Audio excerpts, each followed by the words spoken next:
Good afternoon, friends. Good afternoon, sir. Good Good afternoon. afternoon. Good afternoon हम लोग Good afternoon, sir. Good afternoon हम लोग latest exam का question देख रहे थे। बैंक रिकन्सिलेशन का अपन ने 11th वाला क्वेश्चन सॉल्व किया था। ठीक है, now will take question number 12th। ये भी बैंक रिकन्सिलेशन का क्वेश्चन नंबर 12th।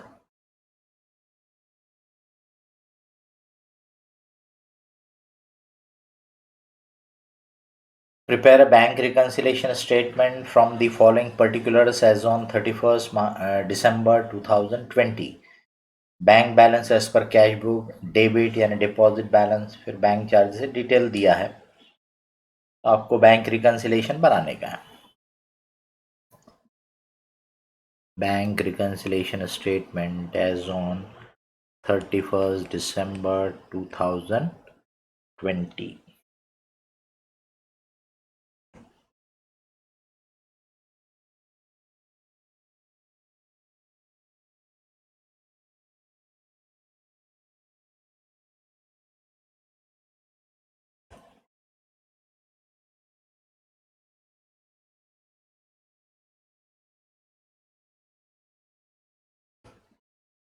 ये डेबिट, ये क्रेडिट।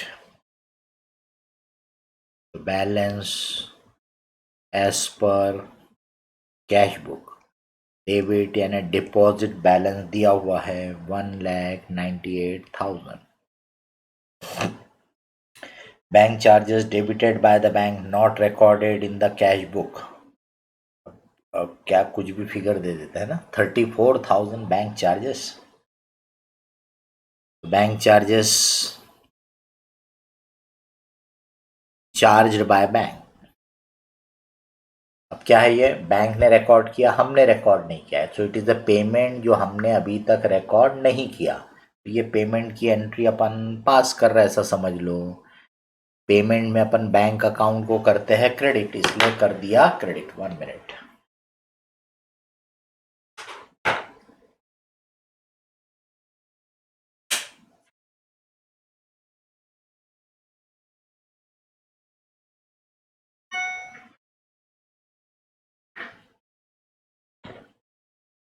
पेमेंट का अपन ने इफेक्ट ले लिया। Receive from debtor wide RTGS, ये सब आपको हमने बेसिक में समझाया था कि अलग अलग तरीके हैं बैंक अकाउंट से पेमेंट करने के। RTGS, NEFT, IMPS. हमको उससे कुछ फर्क नहीं पड़ता, हमको सिर्फ देखना है बैंक में पैसा आया या बैंक में से पैसा गया, और उसकी एंट्री लेना है। तो बोल रहा है received from debtor avoid RTGS on 31st December not recorded in cash book. तो डायरेक्ट बैंक में आ गया, बैंक में एंट्री हो गई, पर हमको अभी तक पता नहीं था, इसलिए हमने एंट्री नहीं लिए। डायरेक्ट डिपॉजिट इन बैंक, तो हम भी डिपॉजिट की एंट्री ले रहे ऐसा सोचो तो दोनों बराबर हो जाएंगे, क्योंकि बैंक ने डिपॉजिट ऑलरेडी रिकॉर्ड कर लिया है, हमने रिकॉर्ड नहीं किया है, तो हम भी डिपॉजिट रिकॉर्ड कर रहे हैं, तो bank debit. Cheque issued but not presented for payment. Cheque हम इशू करते हैं, मतलब हमने पेमेंट की एंट्री ले लिया, बराबर, और बैंक में वो अभी तक प्रेजेंट नहीं हुए, यानी बैंक में पेमेंट की एंट्री नहीं आई। तो दोनों को बराबर करने के लिए हम अपने पेमेंट की एंट्री को रिवर्स कर रहे हैं, ऐसा सोचो। पेमेंट के समय आप बैंक को करते हो क्रेडिट, तो रिवर्स करने के लिए कर दिया डेबिट। या फिर ऐसा बोलो कि हमने पेमेंट की एंट्री ले लिया है, बैंक भी पेमेंट की एंट्री ले रहा, ऐसा सोचो। बैंक पेमेंट के समय आप बैंक पेमेंट की एंट्री में आपको करता है डेबिट, तो ये डेबिट में आ गया। Check deposited but not cleared. अब चेक डिपॉजिट की एंट्री आपने ले चुके हो, बट बैंक में नहीं आया है, तो आप अपनी एंट्री को रिवर्स कर रहे हैं, ऐसा सोचो। डिपॉजिट में आप बैंक अकाउंट को करते हो डेबिट, तो रिवर्स करने के लिए आप करोगे क्रेडिट। या फिर आप ये भी बोल सकते हो कि बैंक डिपॉजिट की एंट्री ले रहा है, हम तो ऑलरेडी ले चुके हैं, तो बैंक डिपॉजिट में आपको करता है क्रेडिट।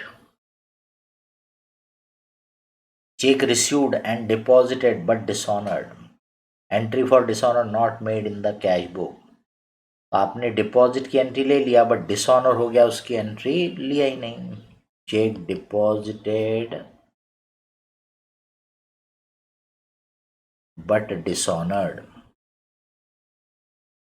तो इसका मतलब बैंक में उसकी एंट्री आई भी नहीं और आएगी भी नहीं, क्योंकि चेक डिसऑनर हो गया। तो आपको अपनी डिपॉजिट की एंट्री को कैंसिल करना पड़ेगा। अब ये रियल में कैंसिल करना पड़ेगा, क्योंकि वो चेक डिसऑनर हो गया। तो डिपॉजिट के समय आप डेबिट करते हो, कैंसिल करने के लिए क्या करोगे? क्रेडिट। इसके बाद instruction for payment given to the bank on 31 December but the same effected by the bank on 1 January. आपने बैंक को किसी को पेमेंट करना होगा, तो जैसे ऑनलाइन कुछ ट्रांसफ़र करना, आपने बैंक को इंस्ट्रक्शन दे दिया, तो आपने तो एंट्री कर ली, पर बैंक ने उसको 31 दिसंबर को पेमेंट किया ही नहीं, 1 जनवरी को किया। इसका मतलब बैंक के रिकॉर्ड में यानी पासबुक में 31 दिसंबर को एंट्री नहीं आई। So payment not yet recorded by bank की तरह हो गया, या आप बोल सकते हैं कि पेमेंट डिलेड बाय बैंक। तो पेमेंट बैंक ने डिले कर दिया, आपने पेमेंट की एंट्री ले लिया, मतलब आपने बैंक अकाउंट को क्रेडिट कर दिया। तो टैली करने के लिए आप रिवर्स कर दो, 4000, 4000 और 5000।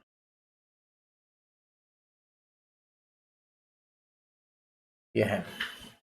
अब हम इसको बैलेंस करेंगे, तो हमने कैश बुक से शुरुआत की थी, तो हम बैलेंस एज पर पासबुक पे पहुंच जाएंगे।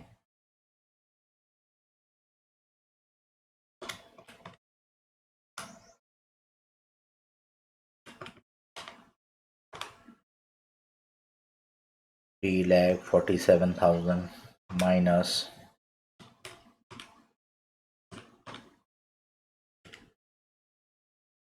283,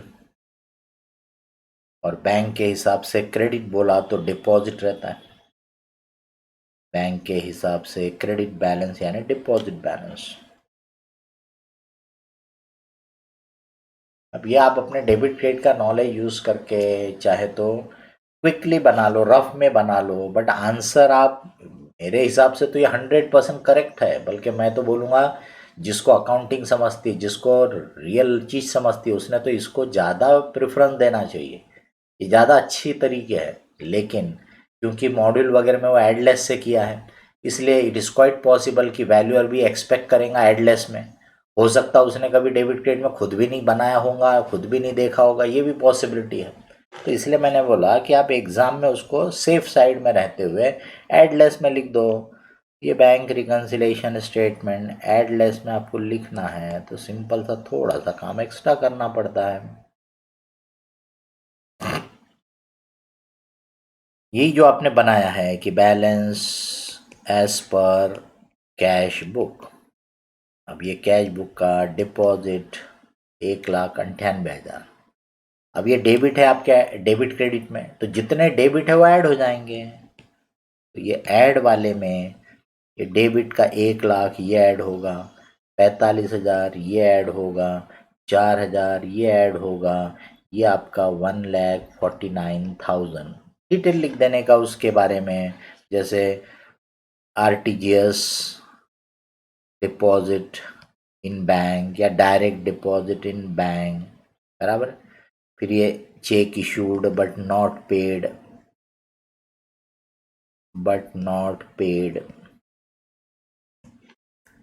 फिर ये पेमेंट डिलेड बाय बैंक या not yet made by bank, ये हो गया।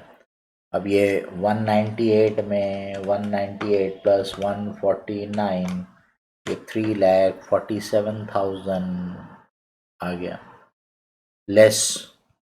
अब डेबिट में जितने क्रेडिट करते हो माइनस होते हैं, ये आपका बेसिक अकाउंटिंग है। तो ये 34,000 क्रेडिट वाला, ये 25,000 क्रेडिट वाला, ये 5,000 क्रेडिट वाला, ये सब इसमें से क्या हो जाएंगे, माइनस। बराबर। अब यहाँ डिटेल लिख देने का। ये 34 क्या है, bank charges charged by bank, bank charges charge by bank. ये cheque deposited but not realised, ये है cheque deposited but dishonoured. Dishonour हो गया मतलब वो बैंक में आया भी नहीं और आएगा भी नहीं। अभी 347 में से 64 माइनस किया तो 2,83,000 आया। और आपको बताया था कि मैथमेटिक्स के हिसाब से इसमें से ये माइनस किया, माइनस वाला छोटा है मतलब ये फिगर प्लस ही आ रहा है ऐसा बोलेंगे। तो जो बैलेंस कैश बुक का डिपॉजिट था तो ये पासबुक का डिपॉजिट ही है ऐसा आप बोल सकते हो। मतलब उसका साइन नहीं बदला, उसका नेचर नहीं बदला। बाय चांस अगर आपके ये क्रेडिट वाले फिगर यानी माइनस वाले फिगर ज़्यादा रहते हैं, एक समझाने के लिए बोल रहा हूँ, मान लीजिए 4,64,000, तो 347 में से 464 आ रहा माइनस हो रहा, यानी ये माइनस बन गया फिगर। अब प्लस का माइनस यानी उल्टा रहता, अपोजिट रहता, तो ये डिपॉजिट था तो ये ओडी रहेगा एज पर पासबुक, यानी उसका उल्टा। अगर वो साइन बदल रहा है तो, नहीं तो वो सेम। इसलिए हम बोलेंगे this is the balance as per passbook deposit. कितना टाइम लगता, कुछ नहीं, एक्स्ट्रा टाइम लगता है। इसको रफ बना दो और रफ में कर दो बस। इससे आपका एक्यूरेसी बना रहेगा कि आपने बराबर सोच के बनाया। किसी को इसमें कोई क्वेश्चन है, कोई पॉइंट है तो बताइए। Any question, any point?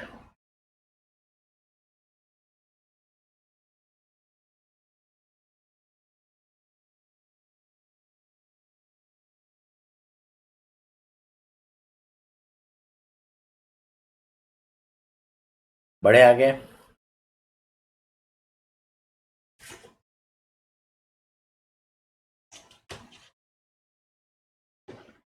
Consignment का क्वेश्चन है ये।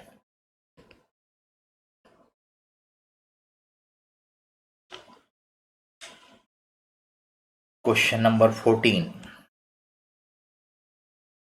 इसका मतलब आपके जो नोट्स में क्वेश्चन है वो 13 नंबर तक क्वेश्चन अपन ने ऑलरेडी कर लिए थे, अभी 14 नंबर का question.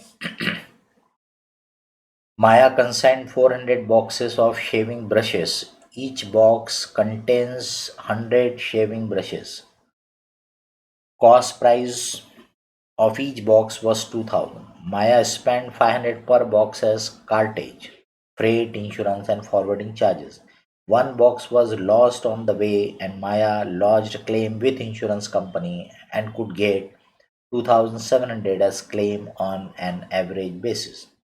Consignee took delivery of the rest of the boxes and spent 199,500 as non-recurring expenses and 1,12,500 as recurring expenses।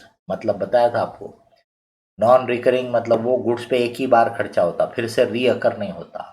Valuation के लिए ऐसे खर्चों को अपन इंक्लूड करते हैं। रीअकरिंग मतलब एक ही गुड्स पे वो बार बार हो सकता है, तो इसलिए उनको अपन बोलते हैं वो रेडी होने के बाद के खर्चे होंगे, सेलिंग के खर्चे होंगे, वो अपने वैल्यूएशन में इंक्लूड नहीं होंगे।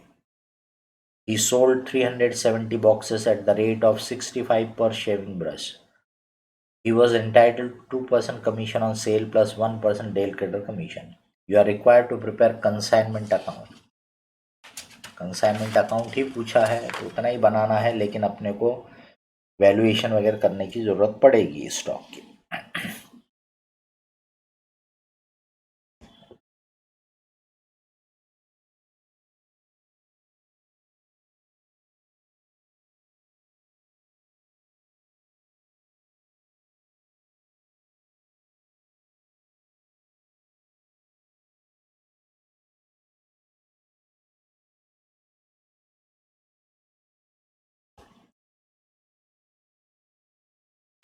कंसाइनमेंट अकाउंट,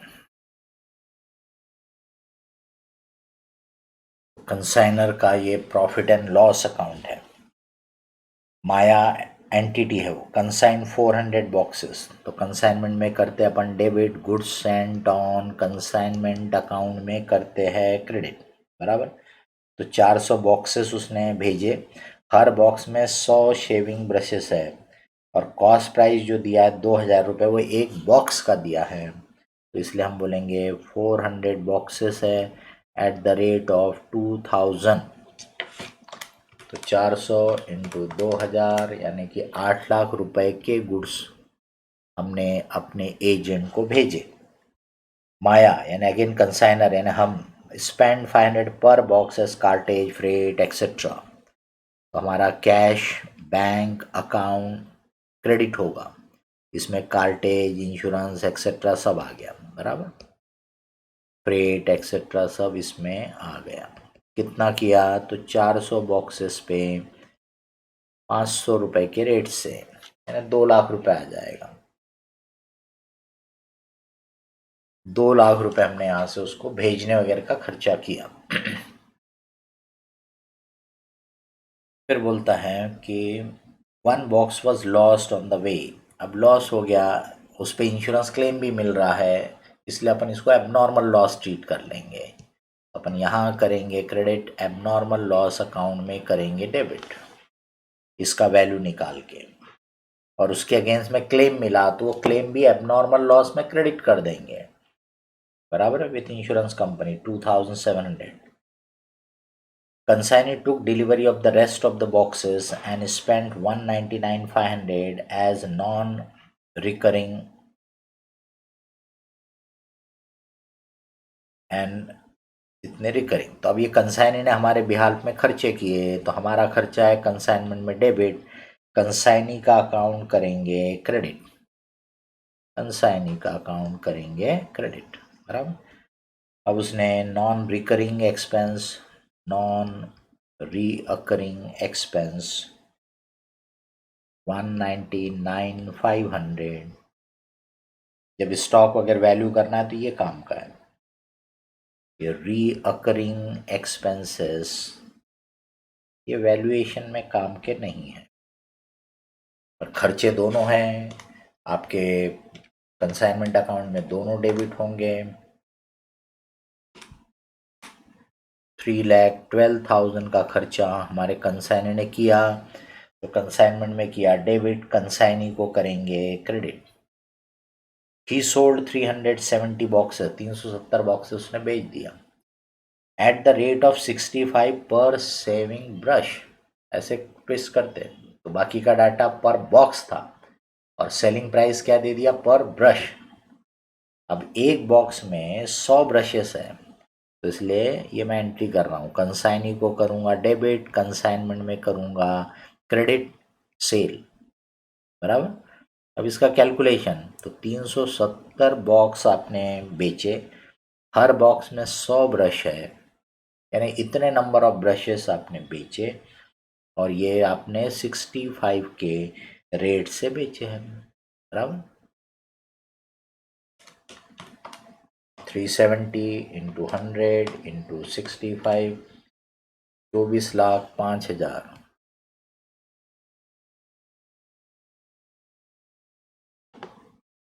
ये उसकी सेल वैल्यू हो गई। अब उसको कमीशन देना है, तो हमारे लिए खर्चा, कंसाइनमेंट में करेंगे डेबिट, कंसाइनी को करेंगे क्रेडिट, कमीशन। अब सेल पे ये 24,05, इस पे 2+1 मिला सकते हैं हम, 3% कमीशन देना है, 72,150 इतना कमीशन उसको देंगे, बराबर। अब देखिए पूरे खर्चे, पूरी इनकम आ गई, सिर्फ स्टॉक बाकी है। हमने 400 केसेस उसको भेजा, उसमें से एक लॉस्ट हुआ, यानी वहाँ पहुँचे कितने, 399, ध्यान देना 399 पहुँचे, एक जो लॉस्ट हुआ रास्ते में लॉस्ट हो गया। 399 में से 370 उसने बेच दिया, इसका मतलब 29 उसके पास बचे हुए हैं। इसको करेंगे क्रेडिट, कंसाइनमेंट स्टॉक में करेंगे डेबिट 29, बराबर। अब इनका वैल्यूएशन करके निकालना है, वो वैल्यूएशन कर लेंगे, अकाउंट कर लेंगे, तो फिर ये आपको बताएगा प्रॉफिट कि कंसाइनमेंट में कितना प्रॉफिट हुआ। वैल्यूएशन जैसे एबनॉर्मल लॉस की जरूरत नहीं है अकाउंट की, लेकिन वैल्यू तो निकालना पड़ेगा अकाउंटिंग के लिए यहाँ पे। और स्टॉक क्वांटिटी 1 बॉक्स 29 बॉक्स, ठीक है। अब इसमें परचेस कॉस्ट बोलो, परचेस प्राइस बोलो, ये सभी बॉक्स 2000 रुपए के रेट से खरीदे गए थे। तो एक बॉक्स की कीमत 2000, तो 29 बॉक्स की कीमत 58,000। फिर इसको भेजने के लिए फ्रेट वगैरह का पेमेंट यहाँ से किया गया था। यहाँ से 400 बॉक्सेस भेजे थे, उसमें से ये एक लॉस्ट हुआ है। इसका मतलब हमने 400 पे फ्रेट पे किया था, यानी इस पे भी पे किया था 500 रुपये। 29 इंटू 500, 14,500। अब जब वहाँ गुड्स पहुँचे तो हमारे एजेंट ने, कंसाइनी ने नॉन रिकरिंग नेचर के खर्चे किए हैं, नॉन रीअकरिंग एक्सपेंस जो हमारे एजेंट ने वहाँ पे किए, तब वो 199,500 है। अब हमने 400 बॉक्स भेजे थे, लेकिन वहाँ पहुँचे 399 है। इसका मतलब ये खर्चा 399 पे हुआ है, बराबर है।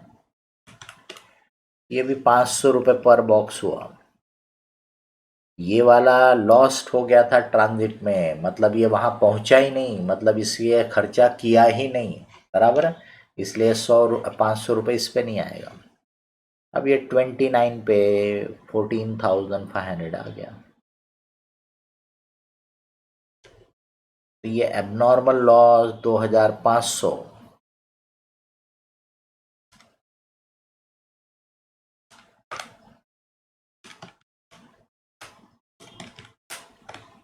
$87,000। तो ये 2,500 यहाँ से हटा दो, जो लॉस्ट हुआ उसका अमाउंट, ये 87,000 क्रेडिट कर दो जो स्टॉक में बचा हुआ है।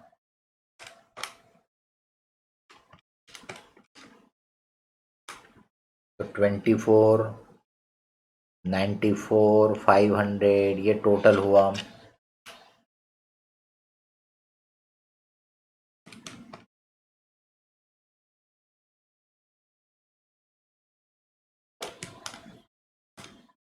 $11,10,350 ये प्रॉफिट दिख रहा है, चेक कर लो,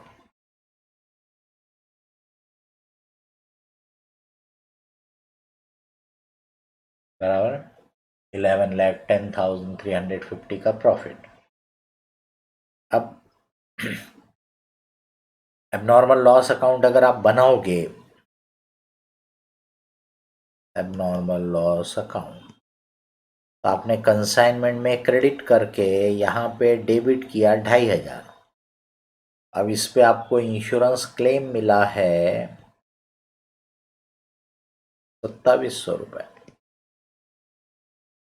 यानी 200 रुपये ज़्यादा मिल गया। तो जहाँ नॉर्मली नेट लॉस दिखता है, यहाँ पर आपको गेन दिख रहा है।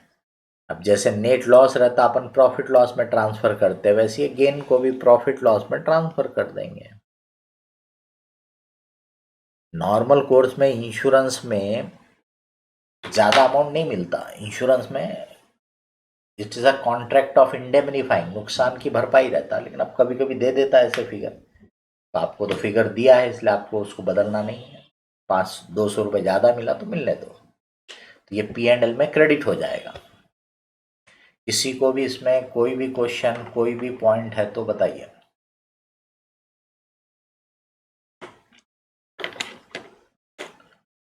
Any question, any point?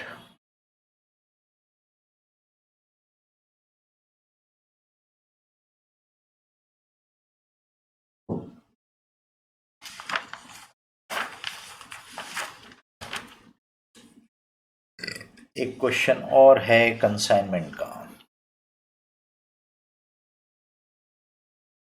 Question number 15।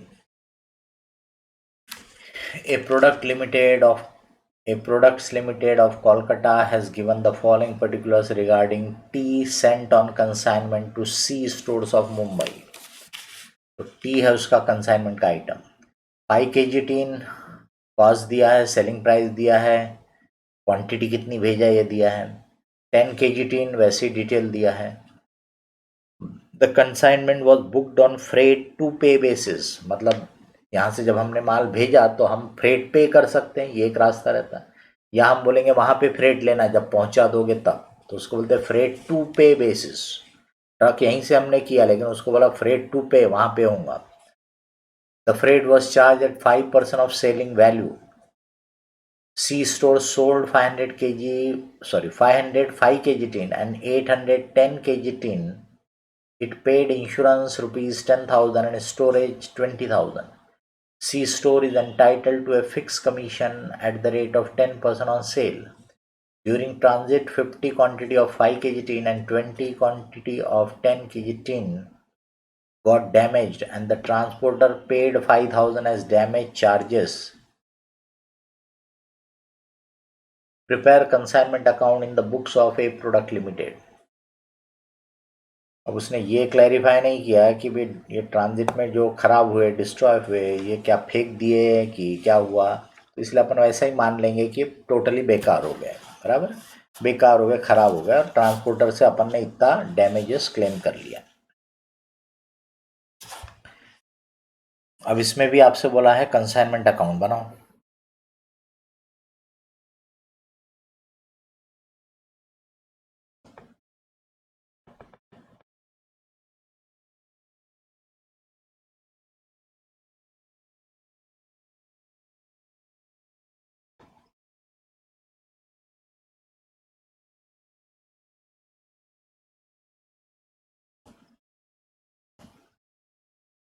Consignment account,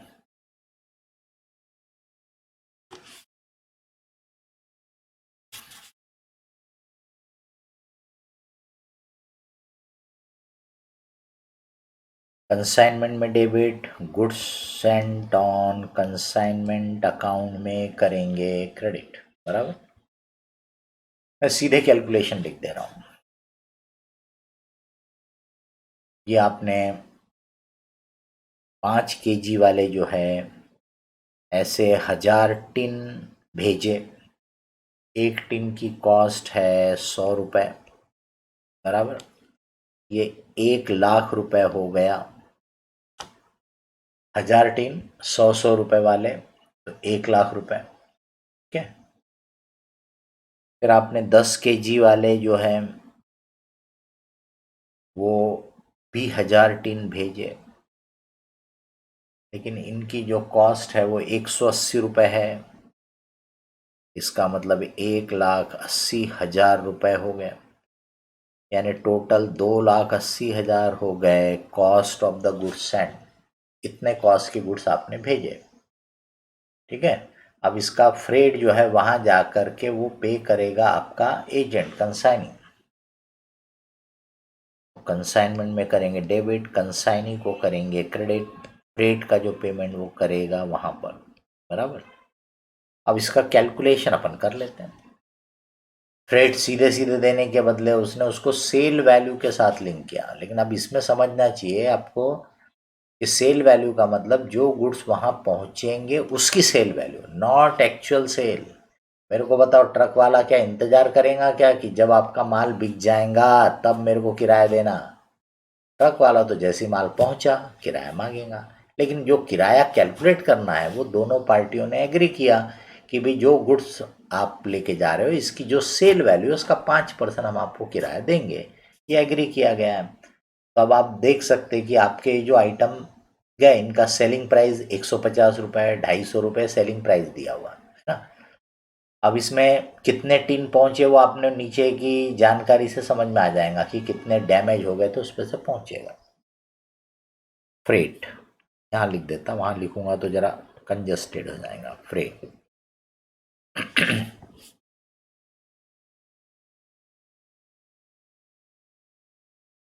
5 kg वाला जो टीन है, ठीक है, 150 रुपये सेलिंग प्राइस है। सेलिंग प्राइस का 5% यानी कि 7.5 रुपये। समझ में आ गया? 150 रुपये सेलिंग प्राइस है, उसका 5% यानी 7.5 रुपये का फ्रेट एक टीन के लिए।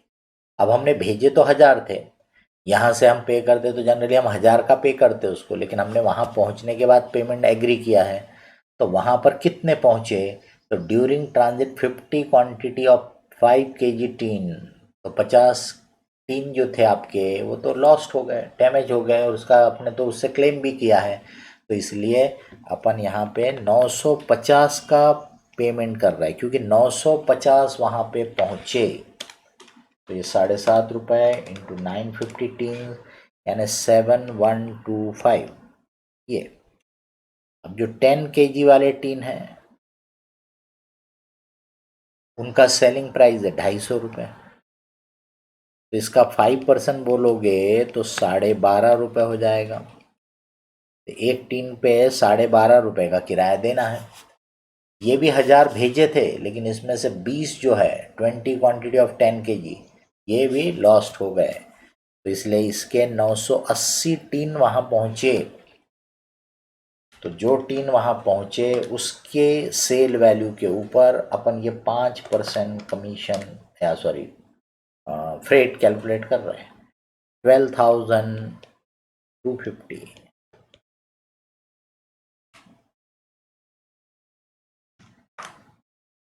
ये अमाउंट हो गया 19,375। 19,375 ये फ्रेट का अमाउंट हो।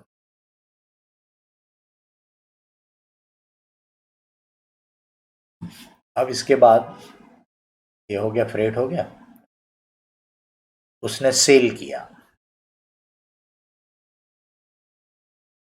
तो यहाँ कंसाइनमेंट में करेंगे क्रेडिट, कंसाइनी को करेंगे डेबिट, सेल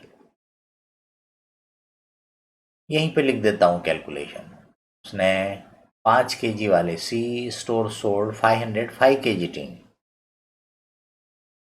तो 5 kg वाले ने 500 टीन बेचा। अब सेलिंग प्राइस अपन ने इसका फिक्स किया था 150 रुपये, तो उसने 500 टीन 150 रुपये के रेट से यानी 75,000, फिर उसने 10 kg वाले 800 टीन बेचा।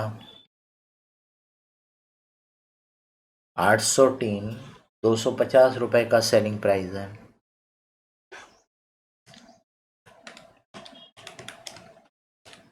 यानी कि 2 लाख रुपए। तो सेल हो गया 2,75,000।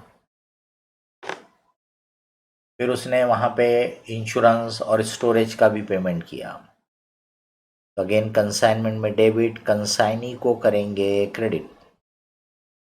इंश्योरेंस यानी इसको हम गोडाउन इंश्योरेंस मानेंगे, वहाँ पहुँचने के बाद का इंश्योरेंस मानेंगे, ये वैल्यूएशन ऑफ स्टॉक के काम का नहीं रहेगा। 10,000 स्टोरेज, ये तो गैर गोडाउन में रखने के बाद का ही खर्चा है। इंश्योरेंस अगर रास्ते का होता, ट्रांजिट इंश्योरेंस होता, तो वो स्टॉक वैल्यूएशन में इंक्लूड करते थे। 30,000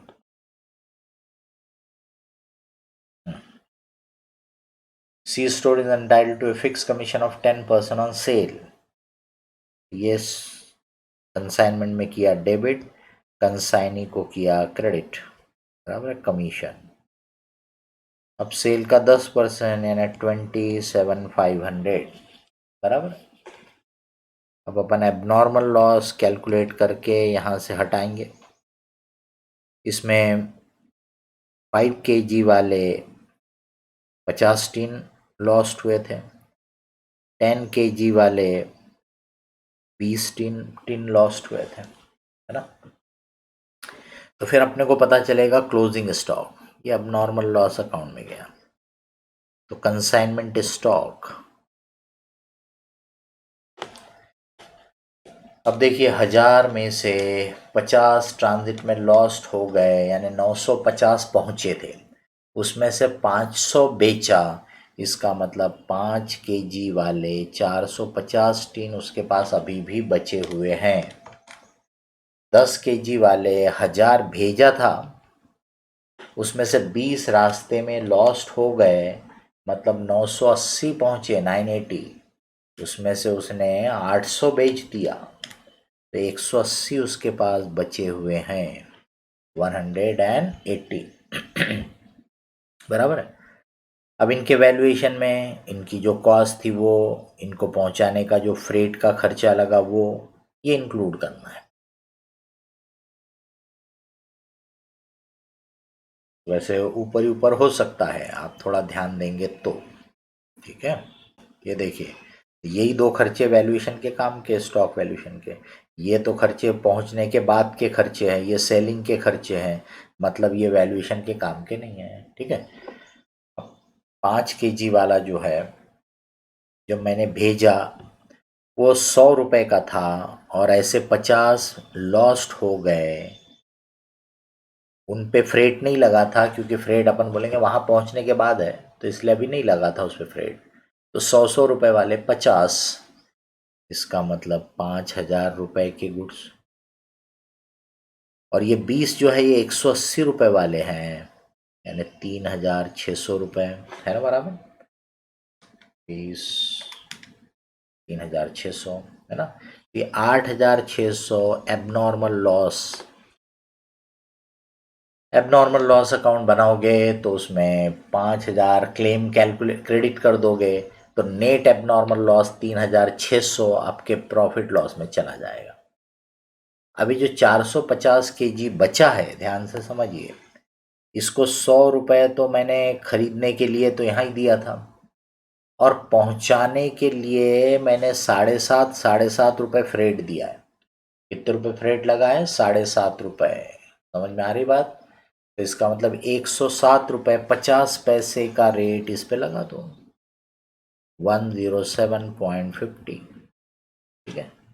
तो 450 इंटू 107.50, तो 48,375, 48,375। ऐसे ही ये वाले जो 10 केजी वाले 180 रुपये मैंने खरीदने के लिए पे किया था, 180 रुपये, और 12.5 रुपये मैंने पहुंचाने का फ्रेट भी पे किया, ठीक है। तो दोनों मिला लिया, क्योंकि दोनों वैल्यूएशन के लिए काम क्या है, गुड्स को वहां पहुंचाने तक के खर्चे अपन लेते हैं। तो इसका मतलब हो जाएगा 192.50। इसको आप मल्टीप्लाई करो 192.50 से, तो 180 इंटू 192.50, 34,650।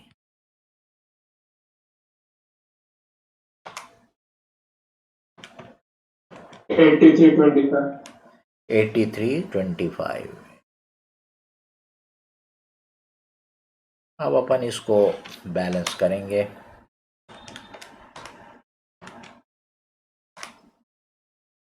3,66,625 इधर का टोटल आया, इधर भी 366,625 आना चाहिए।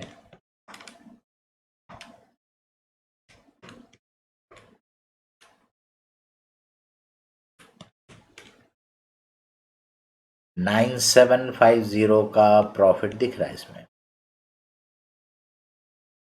प्रॉफिट 9,750। किसी को भी इसमें कोई क्वेश्चन, कोई पॉइंट हो तो बताइए।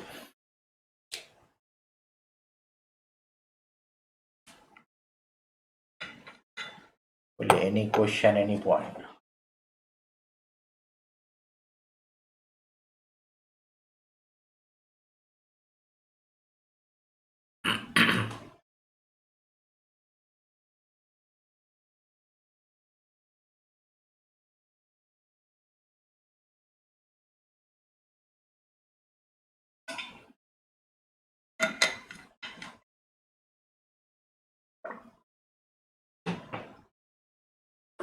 चलिए फिर अपन आगे बढ़ते हैं। डेप्रिशिएशन के क्वेश्चन, लेटेस्ट एग्जाम का जनवरी 21 का क्वेश्चन, सीरियल नंबर अपन ने इसको दिया question 19। Messrs Dayal Transport Company purchased 10 trucks at the rate of 50 lakh each on 1st July 17. On 1st October 19, one of the truck is involved in an accident and is completely destroyed, and 35 lakh is received from the insurance in full settlement. On the same date, another truck is purchased by the company for the sum of rupees 60 lakh. The company writes off 20% of the original cost per annum. The company observes the calendar year as its financial year and a December ending. Give the motor truck account for 2 year ending 31st December 20.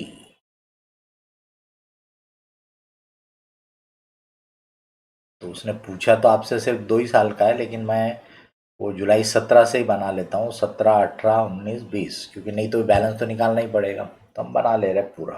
वैसे उसने पूछा है पिछले 2 साल का, तो आप directly balance निकाल के भी 2 साल का अकाउंट बना सकते हो।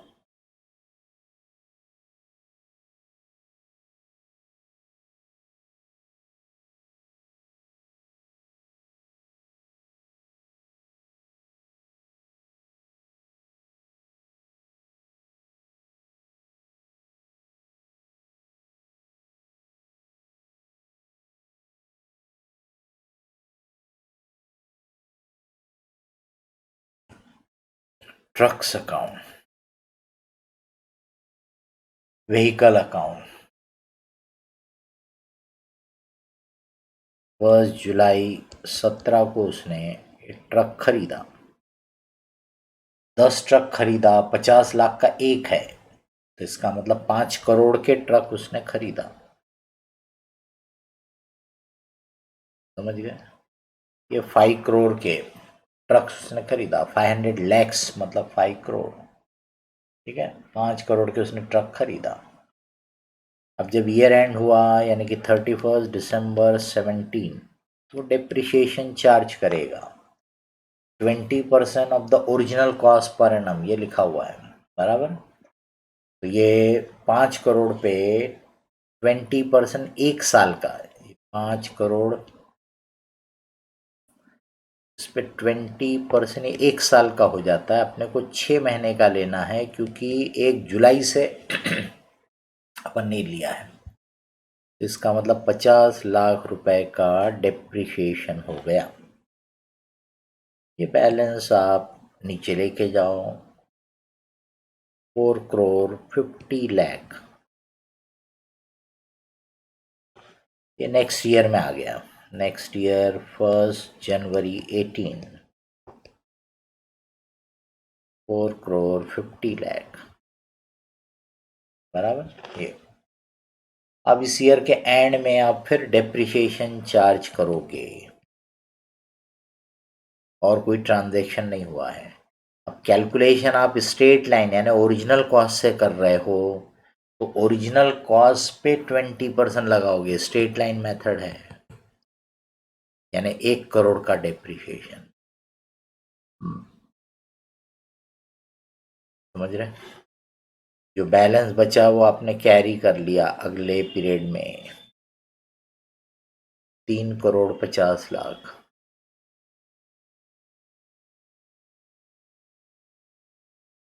ये आ गया नेक्स्ट ईयर 1/1/19। आप चाहे तो यहां से शुरू कर सकते थे, यानी इतनी वर्किंग आप अलग से कर लो, निकाल लो फिगर, 3 करोड़ 50 लाख। अब इस ईयर में क्या हुआ कि 1 अक्टूबर को एक्सीडेंट हो गया। On 1 October 19 one of the truck involve in an accident, तो इसका मतलब आपने उसको सितंबर तक यूज किया है बराबर। तो सितंबर तक 9 मंथ्स हो गए, तो 9 मंथ्स का डेप्रिसिएशन चार्ज करो। 30 सितंबर लिख दो तो भी चलता, 1 अक्टूबर लिख दो तो भी चलता। डेप्रिसिएशन, तो वो एक truck 50 lakh straight line original cost 50 lakh, समझ रहे, उसके ऊपर 20%, लेकिन 9 मंथ्स का डेप्रिसिएशन, बराबर, तो 7.5 लाख हो गया होगा।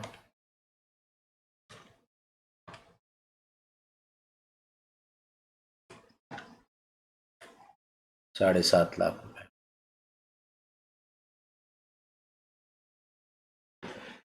फिर आपने इंश्योरेंस कराया रहता है, तो आपने इंश्योरेंस क्लेम लॉन्च किया, वो आपको 35 लाख रुपए इंश्योरेंस कंपनी से मिला। बैंक डेबिट, इंश्योरेंस क्लेम का पैसा मिला, और ट्रक अकाउंट क्रेडिट 35 लाख। अब जो एसेट आपके पास से खत्म हो गया वो आपके अकाउंट बुक से नील होना चाहिए। अब ये अमाउंट आपने जो पैसे मिले क्रेडिट कर दिया, बट इसमें कुछ फ़ायदा नुकसान कुछ हुआ है क्या, वो देखना पड़ेगा। तो आपको बराबर समझते आना चाहिए। मैं तो ऊपर ही ऊपर कर सकता हूँ, लेकिन फिर भी मैं लिख दे रहा हूँ। 1717 को उस ट्रक की कॉस्ट थी 50 लाख रुपए, जो डैमेज हुआ, जो एक्सीडेंट में ये हुआ। 31 दिसंबर 17 को आपने डेप्रिसिएशन इसके ऊपर आधे साल का, क्योंकि 6 महीने यूज़ किया था, तो वैसे 20% के हिसाब से 10 लाख होता है, पर आपने 10% लिया, यानी 5 लाख का डेप्रिसिएशन आपने लिया। फिर 31 दिसंबर 18 को आपने पूरे साल का मतलब 10 लाख रुपए डेप्रिसिएशन लिया। इसका मतलब 15 लाख रुपए का डेप्रिसिएशन आप 2 साल में चार्ज कर चुके हो। इसका मतलब उसका 35 लाख बचा था 1119 को। ये अब इस ईयर में आपने उसको 30 सितंबर तक यूज़ किया, इसलिए आपने उतने पीरियड का डेप्रिसिएशन दिया 7.5 लाख। अब इसकी बुक वैल्यू WDV और घट गई 27,50,000। अब इसके अगेंस्ट में जैसे अपन बेचते वैसे यहाँ पे इंश्योरेंस क्लेम है, इंश्योरेंस क्लेम, तो आपको मिला 35 लाख।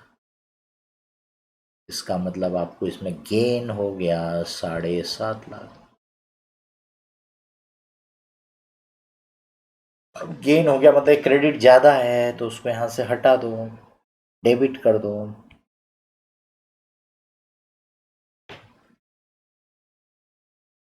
October 19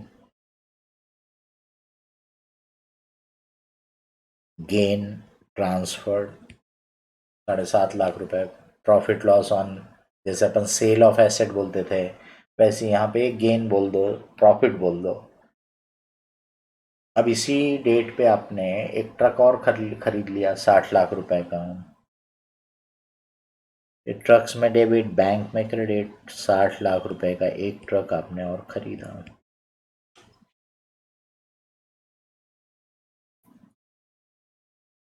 अब इस ईयर के एंड में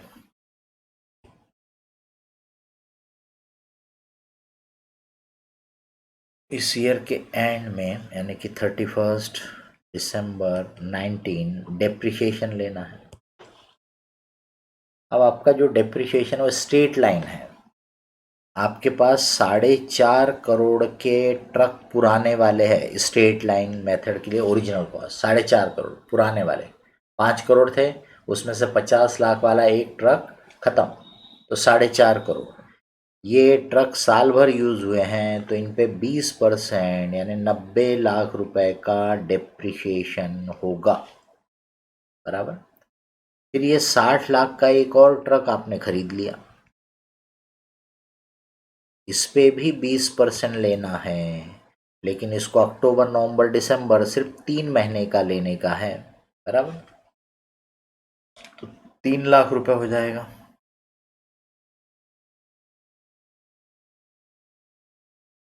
3 महीने का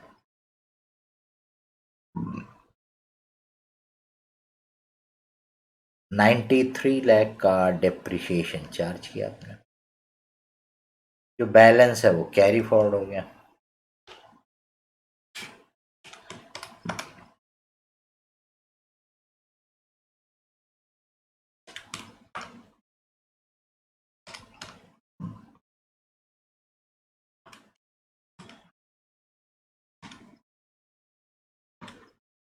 2,82,00,000 का बैलेंस दिख रहा है, 2,82,00,000। ये आ गया नेक्स्ट ईयर 1/1/20 में।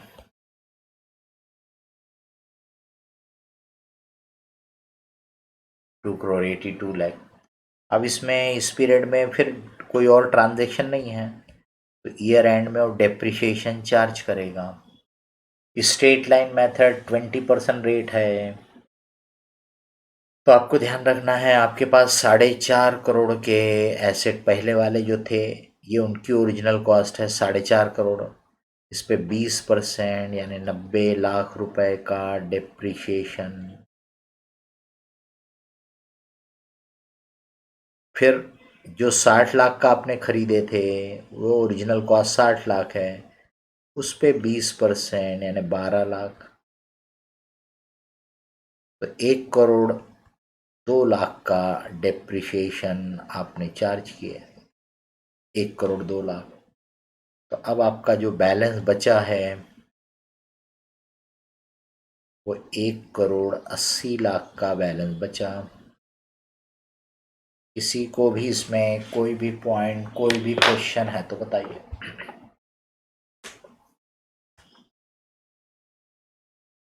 Any point, any question.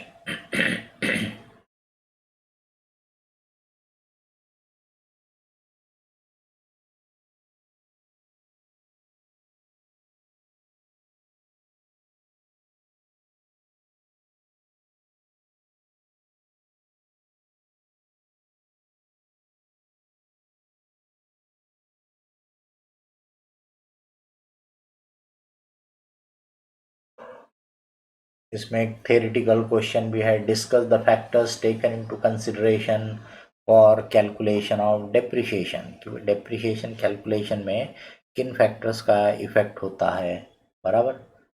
तो वैसे तो कैलकुलेशन में हम बोलेंगे एसेट की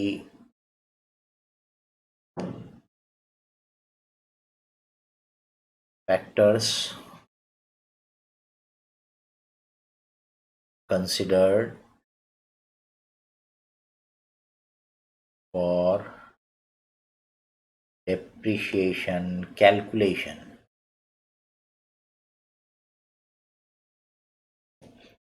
तो इसमें तो वैसे cost of the asset, life of the asset, scrap value, ये। और फिर आपको मेथड्स क्या लेना है, स्ट्रेट लाइन लेना है, WDV लेना है, मेथड ऑफ डेप्रिसिएशन। ये फैक्टर है जो कैलकुलेशन में कंसिडर होते हैं। बट फैक्टर्स अफेक्टिंग डेप्रिसिएशन की बात अगर करें, इन फैक्टर का इफेक्ट आपके डेप्रिसिएशन पे आता है, तो अपन फिर बोलते हैं कि यूसेज, जिससे अपनी life of the asset determine होती है। Usage, passage of time, legal restriction अगर रहे किसी तरीके के लीगल रिस्ट्रिक्शंस, जैसे अभी व्हीकल पे अपने यहाँ भी शायद नॉर्म आ गया है या आ जाएगा कि भी life of the vehicle prescribe कर दी गवर्नमेंट ने, तो उतने साल के बाद उसको स्क्रैप कर दो, उसको इस पे से हटा दो। ऑफकोर्स अपने यहाँ पे उतना स्ट्रिक्ट नहीं, अपन यहाँ पे उस पर खुद से कुछ तो भी रास्ता दे दिया है कि उसका फिर से असेसमेंट करना पड़ेगा कि उसको और आगे यूज़ करने लायक है क्या। बट जैसे अमेरिका वगैरह में रहता है कि गाड़ी की लाइफ एक प्री डिटरमाइंड है, उसके बाद आप उसको यूज़ नहीं करो, उसको स्क्रैप पे कर दो। तो इसीलिए रिस्ट्रिक्शन, लीगल रिस्ट्रिक्शन कोई रहे आपके एसेट के ऊपर, और ऑब्सोलिसेंस यानी टेक्नोलॉजिकल चेंजेस की वजह से, ये फैक्टर्स है जो डेप्रिसिएशन को अफेक्ट करते हैं, एसेट की लाइफ को अफेक्ट करते हैं। किसी को भी इसमें कोई पॉइंट, कोई क्वेश्चन है तो बताइए।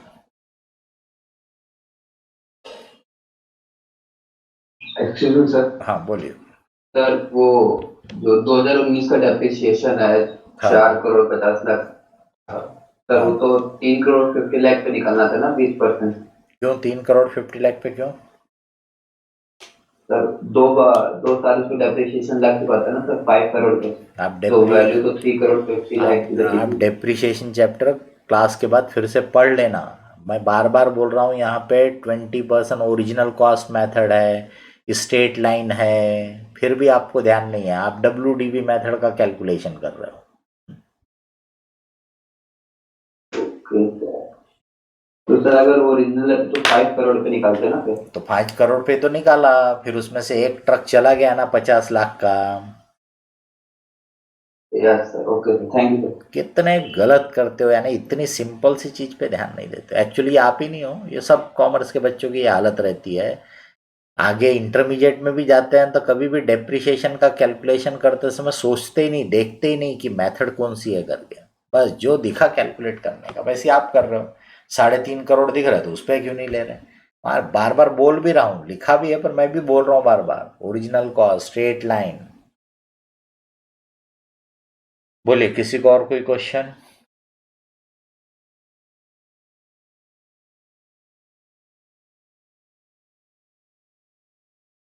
तो ये जो एसेट आपके पास है उनकी ओरिजिनल कॉस्ट है, एक एसेट ऑलरेडी खत्म।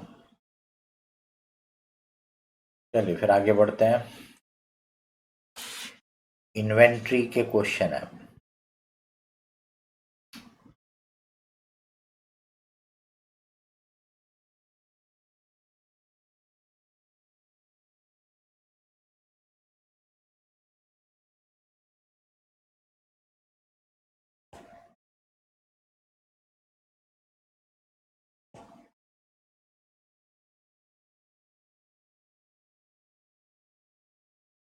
इन्वेंट्री,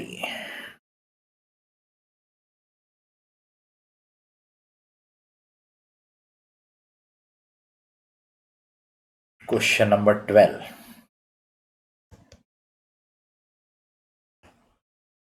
क्या बोल रहा है? Physical verification of stock in A business was done on 23rd February 20. The value of the stock was 28 lakh. The following transaction took place from 23rd February to 29th February 20. फिर उसने item दिया आपको, last में पूछा है determine the value of stock on 29 February 20। 23 फरवरी का stock मालूम है जो हमने फिजिकल वेरिफिकेशन से निकाला, हमको निकालना है 29 का। 23 से 29 यानी सीधे ही जा रहे हैं हम, उल्टा नहीं जा रहे हैं, ठीक है। तो जितना माल आया होगा उससे स्टॉक बढ़ेगा, जितना माल गया होगा उससे स्टॉक घटेगा।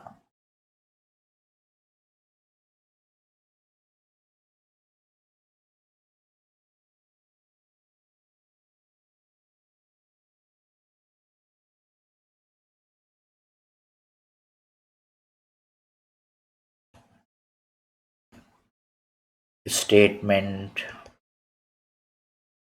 Of stock, physical stock on 23rd February 20। 28 lakh रुपए का माल उसके पास था, गोडाउन में था, और ये 28 लाख क्या है? कॉस्ट। और अपने को चाहिए 29 फरवरी का, यानी 6-7 दिन और होने के बाद का। तो भाई इस 6-7 दिन में और माल आया तो इसको बढ़ा देगा, गया तो इसको कम कर देगा। तो पॉइंट नंबर 1 में लिखा है, out of the goods sent on consignment, goods at a cost worth 2,30,000 were unsold. अब आप बताइए कि ये गुड्स आपके गोडाउन से तो गए, less goods sent on consignment. अब इससे आपका स्टॉक कम हो जाएगा। अब वो वहां बिके या नहीं बिके, लेकिन ये गुड्स आपके गोडाउन से तो चले गए, समझ रहे? तो आपके स्टॉक को तो रिड्यूस कर देंगे। ये बिके नहीं है तो अगर आप फाइनल अकाउंट बनाओगे तो उसमें आप स्टॉक विथ कंसाइनी वो बताओ। लेकिन यहाँ पे हम जो निकालना चाहते कि यहाँ कितना माल बचा है, तो इसमें से तो कम होगा ही, क्योंकि ये गुड्स हमारे गोडाउन से चले गए। दूसरा बोलता है, purchases of 3 lakh were made, out of which goods worth 1,20,000 were delivered on 5th March। हमको 29 फरवरी तक चाहिए। तो 3 लाख के माल खरीदा, लेकिन उसमें से 1,20,000 का माल ये डेट तक यानी 29 फरवरी तक नहीं आया। इसका मतलब 1,80,000 का माल आ गया तो उससे स्टॉक बढ़ जाएगा। गुड्स परचेज्ड एंड रिसीव्ड, तो 1,80,000 के गुड्स आपके आ भी गए, मतलब उससे आपका स्टॉक बढ़ जाएगा।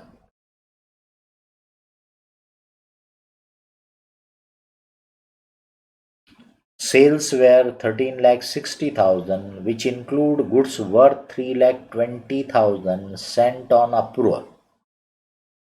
तो 13,60,000 के सेल है बोल रहा हूँ, और फिर बोलता है कि उसमें से 3,20,000 के जो गुड्स हैं वो अप्रूवल के लिए आपने भेजे थे। Include goods worth 3,20,000 Saint on approval.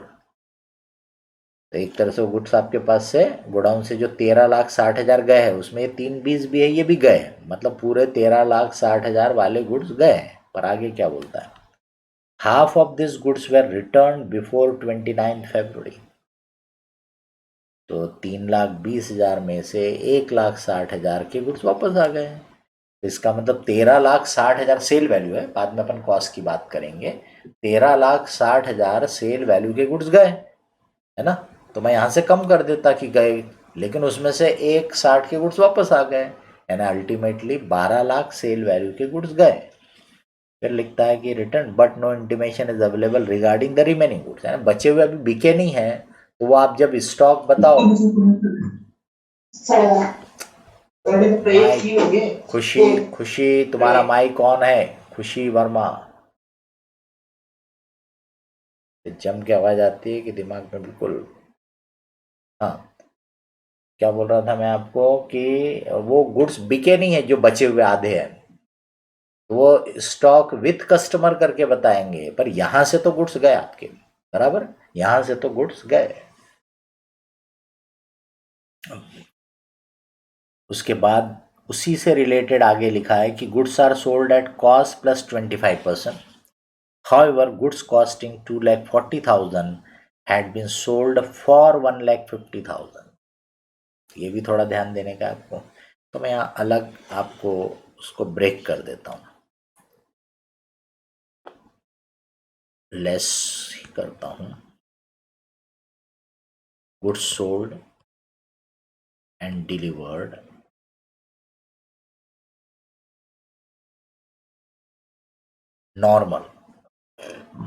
Normal वाले, मतलब जो रेगुलर प्राइस में। तो देखिए आपके टोटल, या इधर लिखता हूँ, चलो नीचे, आपके टोटल सेल जो बोला उसने, टोटल सेल बोला 13,60,000, ठीक।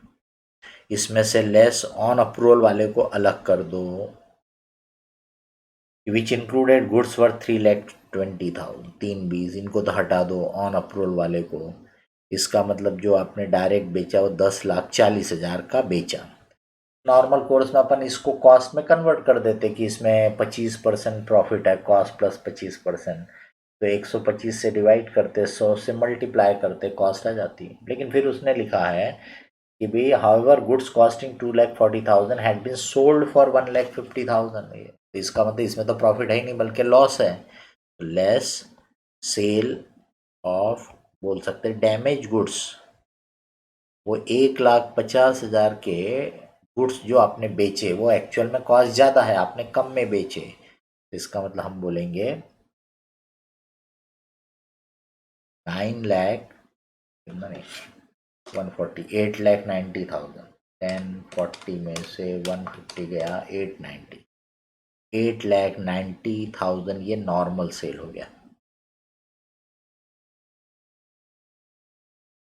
8,90,000, तो 8,90,000 के जो सेल है इसको अपन कॉस्ट में कन्वर्ट कर रहे हैं।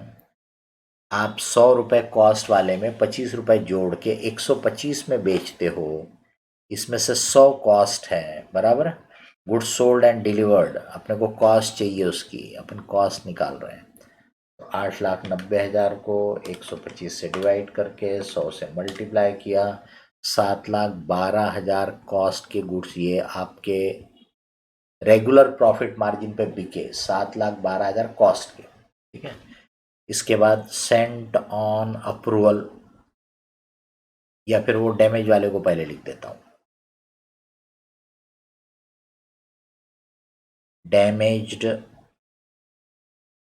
सोल्ड फॉर 1,50,000 बट कॉस्ट 2,40,000, 2,40,000 के गुड्स है ये, 2,40,000 के गुड्स और आपके गए, पर वो शायद डैमेज होंगे, तो इसलिए आपने उसको 1,50,000 में बेचा है, और कॉस्ट कितनी है उसकी 2,40,000। फिर सेंट ऑन अप्रूवल,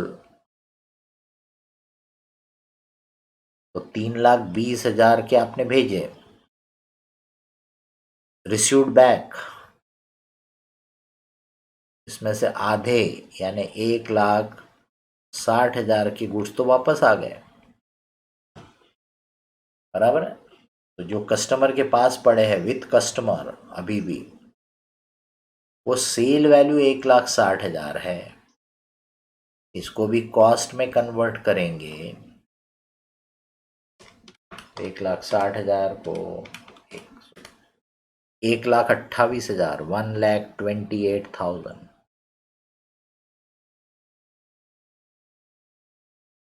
ये रहता है सीए की एग्जाम में, कोई भरोसा नहीं रहता, आप कहीं पर भी गड़बड़ कर सकते हो, बराबर। तो फिजिकल स्टॉक ऑन 29 फरवरी 20, अब इसमें से ये 1,28,000 के जो गुड्स है, ये अगर 29 फरवरी आपका ईयर एंडिंग रहेगा तो आप इसको स्टॉक विथ कस्टमर के नाम से बताओ अलग से। वैसी जो गुड्स आपने परचेज किए पर पहुंचे नहीं, उसको स्टॉक इन ट्रांजिट के नाम से बताओ कि वो स्टॉक इन ट्रांजिट है करके, बराबर। लेकिन फिजिकल स्टॉक निकालना है तो वो यही आएगा।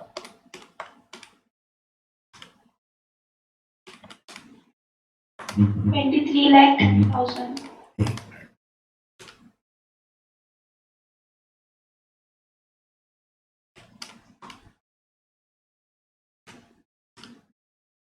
तो 16,70,000 आ रहा है ना, देखो जरा, 28,000 है ना।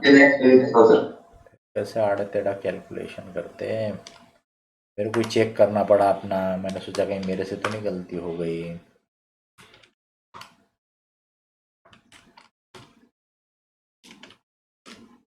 $16,70,000 ये फिजिकल स्टॉक हो गया वहाँ पर, बराबर है।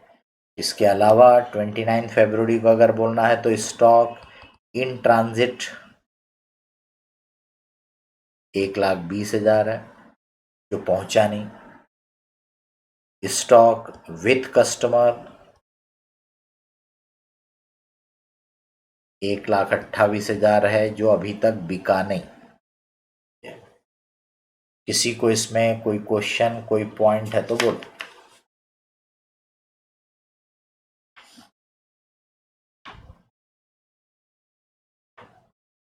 बताइए।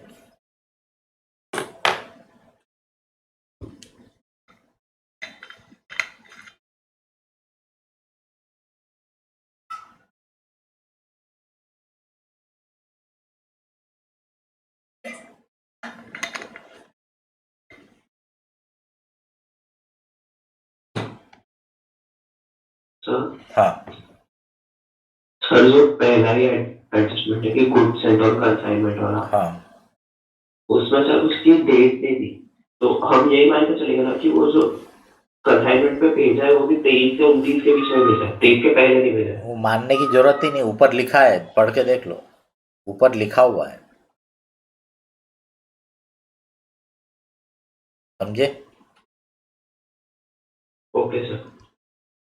वो गुड्स कंसाइनी के पास स्टॉक है ऐसा बताएंगे, स्टॉक विथ कंसाइनमेंट या स्टॉक ऑन कंसाइनमेंट या स्टॉक विथ कंसाइनी, ये तीनों गुड्स हमारे हैं अभी भी इस डेट पे 29 फरवरी को, लेकिन ये फिजिकली हमारे गोडाउन में नहीं है, फिजिकली हमारे गोडाउन में 16,70,000 के गुड्स है। आपको ऊपर लिख ही रहा है वो, the following transaction took place from 23 February to 29 February, उस डेट के बीच में। Question number 13। Excuse me sir. बोलिए। सर हमने अप्रूवल पर जो गुड्स भेजे थे हाँ, उसमें से आधे कुछ तो हमें मिल गया, तो फिर वो हमारे स्टॉक में ऐड होंगे ना?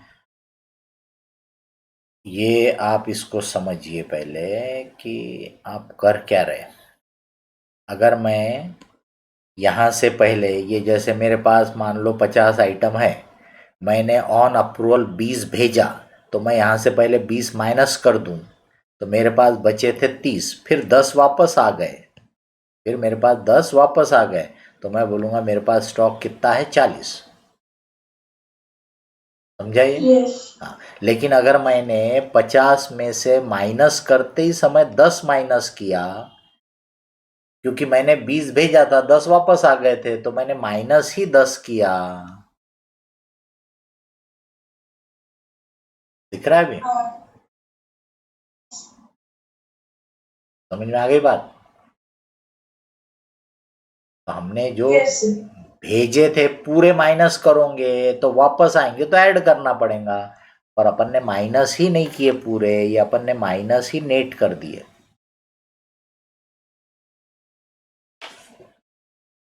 Question number 13। From the following particulars ascertain the value of inventory as on 31 March 20। और फिर उसने आपको यहाँ ट्रेडिंग अकाउंट से रिलेटेड डाटा दिया है, opening stock, purchases, sale, manufacturing expense, selling expense, administration expense. फिर बोलता है at the time of valuing inventory on 31 March 19, a sum of 20,000 was written off on a particular item which was originally purchased for 55,000 and was sold during the year for rupees 50,000. Except the above mentioned transaction, gross profit earned during the year was 20% on sale.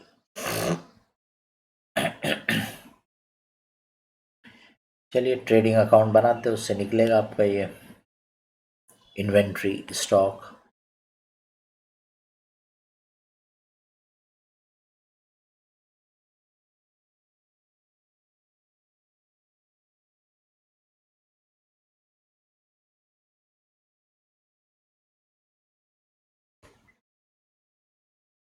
Trading account या memorandum trading account बोल सकते हैं आप, बराबर है, क्योंकि ये final account के लिए नहीं बन रहा है, ये स्टॉक पता करने के लिए बन रहा है। 1/4/19 टू 31 मार्च 20 के पीरियड का। अब इस पीरियड में ओपनिंग स्टॉक जो है इनर कॉलम में लिखना 3,50,000। फिर आपने परचेस किया 12 लाख रुपए का, गुड्स बेचे आपने, वो इनर में लिखना 18,50,000। मैन्युफैक्चरिंग के खर्चे, गुड्स को रेडी करने तक के खर्चे अपन ट्रेडिंग अकाउंट में डेबिट करते हैं। गुड्स को रेडी करने के बाद के खर्चे अपन ट्रेडिंग अकाउंट में नहीं लेते, तो सेलिंग, डिस्ट्रीब्यूशन, एडमिनिस्ट्रेशन का खर्चा ये आपके ट्रेडिंग अकाउंट में नहीं आएगा। अब इसमें अगर वो जो एबनॉर्मल आइटम के बारे में लिखा है नहीं रहता, तो मैं 18.5 लाख का 20% ग्रॉस प्रॉफिट कैलकुलेट करके लिख देता था यहाँ, और बैलेंस करके मुझे स्टॉक मिल जाता था। स्टॉक बैलेंसिंग फिगर ऐसे। लेकिन क्योंकि वो बोल रहा है at the time of valuing inventory as on 31 March 19, यानी ओपनिंग स्टॉक जो दिख रहा है उसकी बात कर रहा है, a sum of 20,000 was return off on a particular item which was originally purchase for 55,000। तो 55,000 का आइटम था, आपने 20,000 राइट ऑफ कर दिया था, यानी कम कर दिया था, मतलब इस स्टॉक में 35,000 35,000 उस आइटम का इंक्लूडेड है, तो अपन उसको यहाँ से हटा दे रहे हैं, एबनॉर्मल आइटम। क्यों हटाते बताया था आपको, क्योंकि उस पर वो ग्रॉस प्रॉफिट का रेशो फिट नहीं बैठेगा। वो ग्रॉस प्रॉफिट का रेशो ये वाले आइटम पे है ही नहीं, तो इसलिए उसको हटा ही दिए यहाँ से। तो हम बोलेंगे 3,15,000 के हमारे रेगुलर वाले गुड्स थे। 55,000 वाले में 20,000 आपने राइट ऑफ किया था, मतलब 35,000 पे उसको वैल्यू किया था, वो मैंने हटा दिया। अब वो आइटम बिक भी गया इस साल, कितने में बिका? 50,000 में बिका, तो सेल में वो 50,000 आया हुआ है, उसको भी मैं हटा दूंगा। लेस एबनॉर्मल आइटम,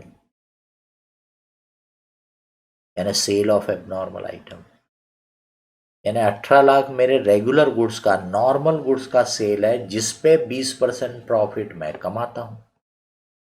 तो ये 18 लाख पे 20%, 3,60,000।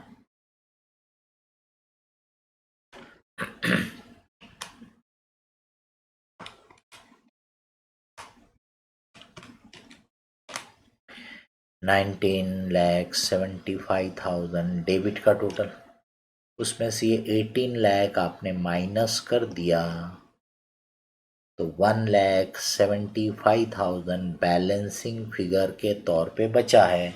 इसका मतलब उसके पास स्टॉक 1,75,000 का बचा है। किसी को भी इसमें कोई भी क्वेश्चन, कोई भी पॉइंट है तो बताओ।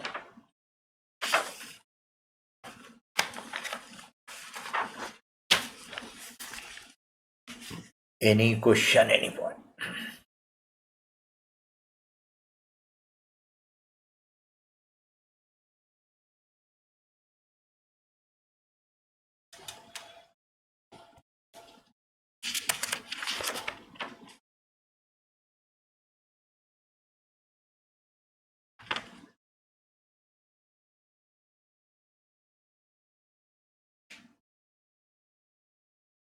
चलिए फिर आगे बढ़ते हैं। सेल्स ऑन अप्रूवल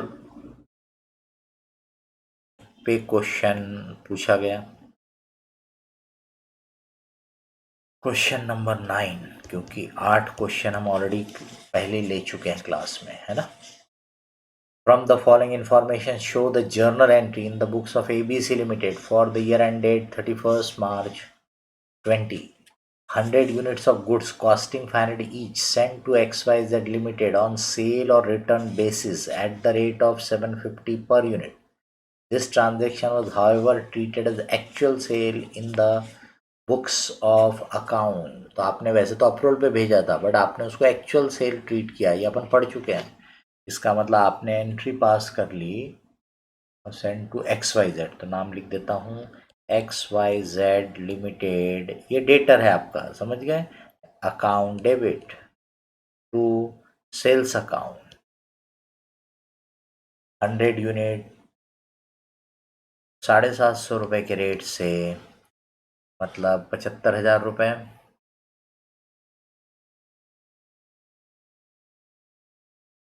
ये एंट्री आपने पास कर ली जबकि वो गुड्स अप्रूवल पे गए थे, बट आप उसको ऑर्डिनरी सेल की तरह ट्रीट करते हो, ऐसा आपकी पॉलिसी होगी, इसलिए आपने उसको एक्चुअल सेल की तरह अकाउंट कर लिया। फिर बोलता है out of the above 100 unit only 60 units are accepted by XYZ limited during the year at the rate of 700 per unit. अब आपने उसको 750 में भेजा था, पर उसने बोला होगा कि भाई देखो मेरे को तो इसमें प्रॉब्लम है, ये है, जो भी होगा, तो बोलता मैं 700 पे रेट से मैं एक्सेप्ट कर रहा हूँ, और आपने उसको एग्री कर लिया होगा, ये नहीं तो आप बोल सकते थे वापस भेज दे। तो इसका मतलब आपके 60 यूनिट बिके, जिसकी एंट्री हो चुकी है, लेकिन वो एंट्री हुई है 750 से, जबकि उसने एग्री किया है 700, तो मतलब आपको उसमें से कैंसिल करना पड़ेगा। Sales account debit to XYZ limited account 750 में आपने बेचा, पर उसने 700 में ही आपसे लिया है, मतलब 50 रुपए का सेल आपने ज़्यादा अकाउंट कर लिया, और ऐसा 60 यूनिट पे, तो 50 इंटू 60 यानी 3,000 रुपये सेल में से कम कर दो। ये अब बाकी के 40 का क्या हुआ वो भी देखते हैं। तो ये 60 का उसने ओनली 60 है क्या? No information was received about acceptability of balance unit by the year end. तो जैसे शब्द इसका मतलब टाइम भी एक्सपायर नहीं हुआ, क्योंकि अगर टाइम एक्सपायर हो जाता तो ऑटोमेटिकली सोल्ड माना जाता। तो टाइम एक्सपायर नहीं हुआ, उसने अप्रूवल भी नहीं भेजा, इसका मतलब वो 40 आइटम अभी तक बिके नहीं है। तो 40 आइटम को आप सेल में से हटाओ ईयर एंड पे, डेट तो दिया नहीं है, ठीक है। तो sales account debit to XYZ limited, unsold जो बिके नहीं, 40 इंटू 750, 40 इंटू 750, 30,000, 30,000। ये आप कैंसल कर दो। अब ये गुड्स को आपको स्टॉक में बताना चाहिए, लेकिन वो स्टॉक में बताने के लिए कॉस्ट चाहिए, उसने हाँ दिया है, कॉस्टिंग 500 दिया है, ठीक है। इसको हम स्टॉक में बताएंगे, stock with customer debit to Raunak, mike चालू हुआ तुम्हारा, trading account, stock with customer debit to trading account. देखिए 40 आइटम आपके पास बचे हुए हैं, मतलब कस्टमर के पास, और ये 500 रुपए वाले हैं। पहले इसमें लिखा था गुड्स कॉस्टिंग 500, 40 आइटम इंटू 500 यानी 20,000 रुपए का स्टॉक। किसी को भी इसमें कोई क्वेश्चन है तो बताइए। आप चाहे तो चेक करके देख सकते हो कि आपके सेल्स में बराबर 60 आइटम बिके हैं, 700 के रेट से बिके हैं, मतलब 42,000 की सेल है। 60 आइटम 700 के रेट से यानी 42,000। तो आप चेक कर लो, 42,000 ही सेल में बचा है।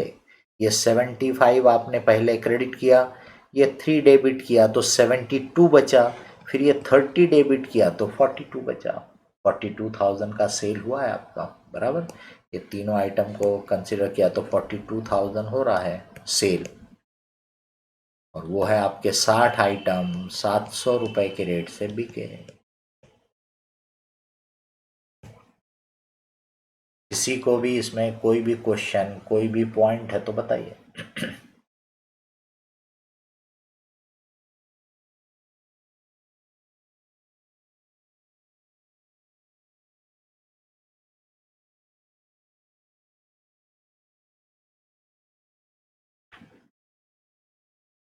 आगे बढ़ता हूं।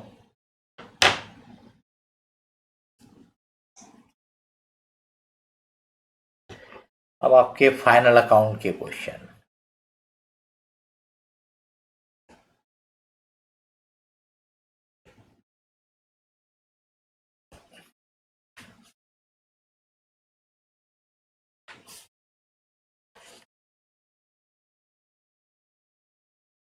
मैक्सन कंपनी, क्वेश्चन नंबर 15 है। Question 15,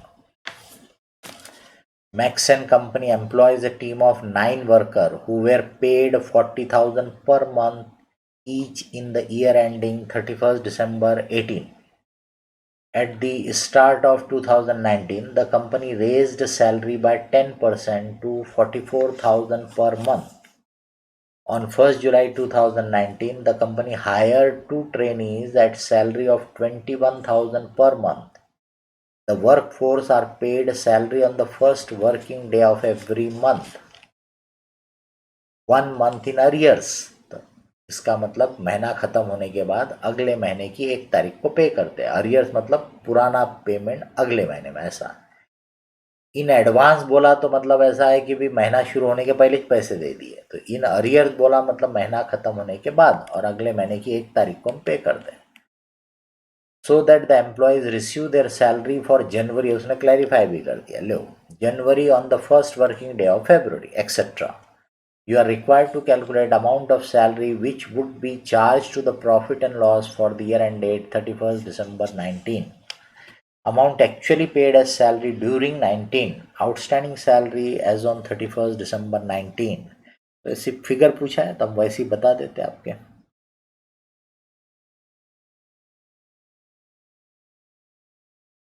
salary expense for the year 2019।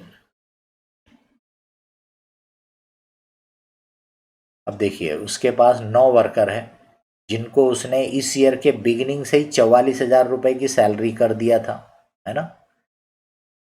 कोई छोड़ के गया ऐसा लिखा था क्या कहीं पे? 9 वर्कर नहीं, मेरे कोई वर्कर छोड़ा नहीं है ना, 9 वर्कर्स है। तो देखिए ये 9 वर्कर्स को आप 44,000 रुपीज़ की सैलरी देंगे। ये 1 महीने की हो गई, आपको साल भर की निकालना है ना 12 महीने की। तो 9 वर्कर इंटू 44,000 इंटू 12, तो ये होता है 47,52,000। 47,52,000 की सैलरी ये जो 9 वर्कर है, ठीक है, जिनकी सैलरी आपने बढ़ा दिए थे वो है। इसके अलावा आपने ट्रेनी भी 2 अपॉइंट किए, 2 ट्रेनीज। अब ये 2 ट्रेनी को आपने 21,000 के रेट से पेमेंट किया है और ये 1 जुलाई से आए हैं, तो इसका मतलब दिसंबर तक 6 महीने हुए। 2 इंटू 21,000 इंटू 6, 2,52,000 प्लस 47,52, तो 50,04,000 रुपए का सैलरी का खर्चा है आपका इस ईयर का ये। अब दूसरा पूछा है उसने आपसे salary paid, salary paid during 2019 कि भी इस ईयर में सैलरी पेड कितनी की आपने ये बताओ।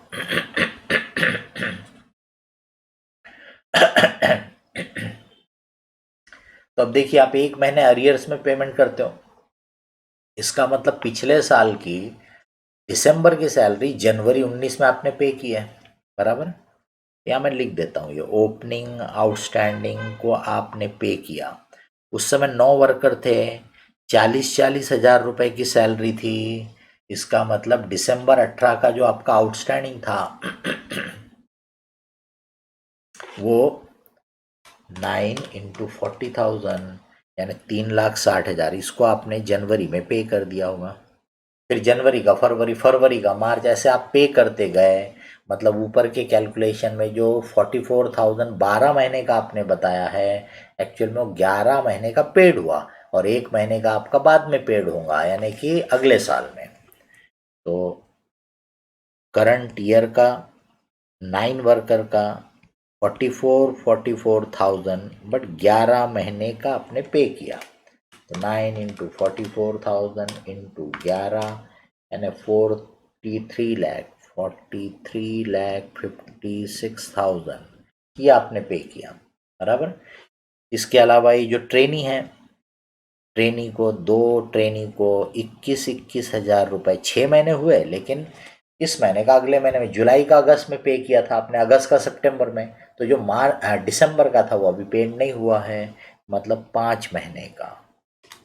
2 इंटू 21,000 इंटू 5 यानी 2,10,000 रुपये पे किया आपने। 2,10,000 रुपये। तो ये टोटल पेमेंट अगर अपन करेंगे 4356 4926 49,26,000 this is the salary paid. और क्लोजिंग आउटस्टैंडिंग चाहिए आपको, क्लोजिंग आउटस्टैंडिंग उसने पूछा है। Salary outstanding on 31st December 19, closing date का आउटस्टैंडिंग। तो देखिए वो जो 9 वर्कर है उनकी मार्च महीने की सैलरी आपकी आउटस्टैंडिंग है, सॉरी दिसंबर महीने की। 9 इंटू 44,000 यानी 3,96,000 की सैलरी उनकी आउटस्टैंडिंग है। फिर ये जो 2 ट्रेनी हैं इनकी भी दिसंबर की सैलरी आपकी बाकी है, ये हो गए 42,438। वैसे तो उसने जो पूछा था निकल गया फिगर, लेकिन फिर भी मैं आपको अकाउंट बना के दिखा दे रहा हूँ। ज़रूरत नहीं है पर अकाउंट बना दे रहा हूँ आपको, जस्ट पूरी अकाउंटिंग समझाने के हिसाब से।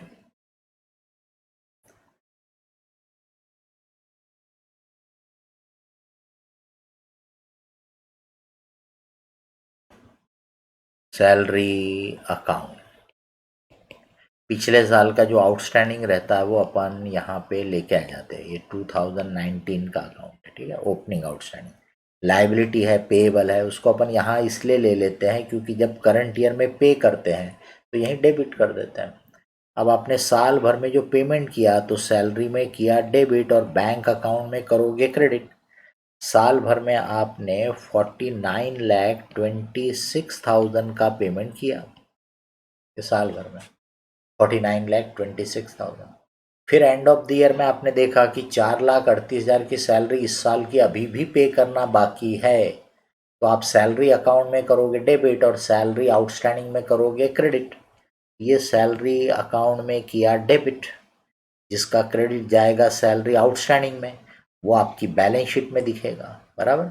और फिर आप इसको बैलेंस करोगे तो इसमें डेबिट बैलेंस जो आएगा वो आपका सैलरी का खर्चा है। ये देखो डेबिट बैलेंस वही आ रहा है जो मैंने निकाला था वहाँ, ये आपका सैलरी का खर्चा है।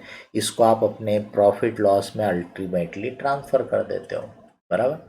It is transfer to profit and loss account. किसी को इसमें कोई क्वेश्चन हो तो बोलिए।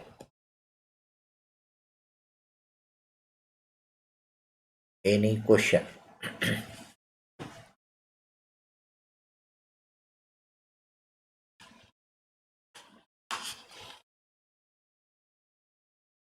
बताइए, है कोई क्वेश्चन? क्वेश्चन 16 नंबर बड़ा भी है आपके लिए, नया भी है, इसलिए समझाने में टाइम लगेगा और अभी अपने पास टाइम बचा नहीं है, तो इसलिए मैं 16 नंबर को पेंडिंग रख रहा हूँ, कल लेंगे उसको अपन। अभी मैं ले रहा हूँ 17 नंबर क्वेश्चन को, ठीक है, क्वेश्चन नंबर 17।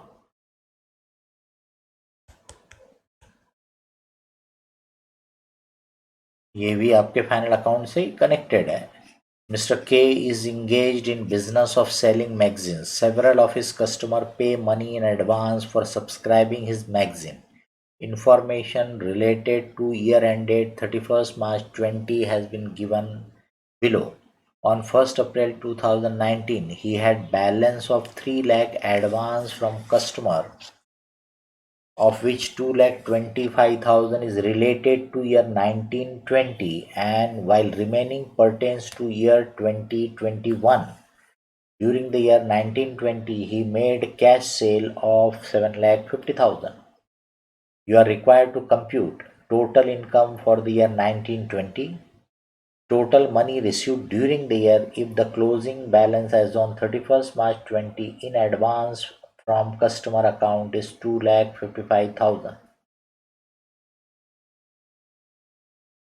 इंटरेस्टिंग है, बस अकाउंटिंग के नॉलेज की ज़रूरत है। ऐसे टिपिकल क्वेश्चन देख लो आपके पूछे जा सकते हैं, तो सीधे सीधे पढ़ाई करोगे, सिर्फ खास अपना आइडिया डेवलप नहीं करोगे तो बड़ा मुश्किल होता है। फिर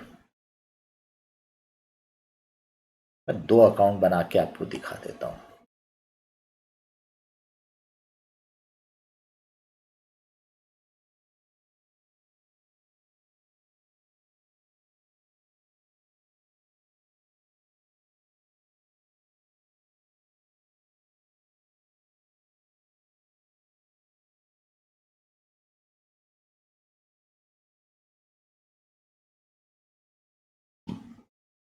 ये हमारा क्या नाम दे दें उसको, एडवांस इनकम अकाउंट है ना, एडवांस अकाउंट।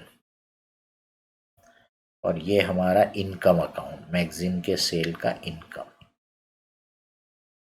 तो 1 अप्रैल 19 यानी इस ईयर के बिगिनिंग में 1 अप्रैल 19 को हमारे पास had a balance of 3 lakh advance from customer. अब अपने को फटाक से समझ में आना चाहिए कि अपने को एडवांस मिला मतलब ये अपने लिए लायबिलिटी है, क्रेडिट बैलेंस है, ठीक है।